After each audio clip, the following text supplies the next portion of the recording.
Welkom by ons bespreking oor die oorsprong en evolusie van wetgewers.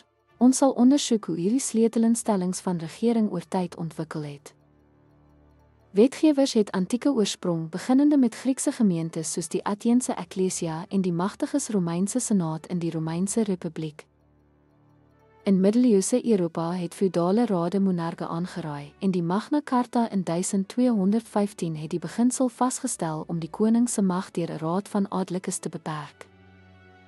Gedurende die vroeë moderne tydperk het die Engelse parlement ontwikkel tot 'n tweekamerstelsel en koloniale wetgewers in Amerika het die grondslag gelê vir toekomstige demokratiese regering. Die 18de en 19de eeue het beduidende veranderinge gesien met die Amerikaanse Revolusie wat die Amerikaanse Kongres geskep het en die Franse Revolusie wat die Nasionale Vergadering gestig het.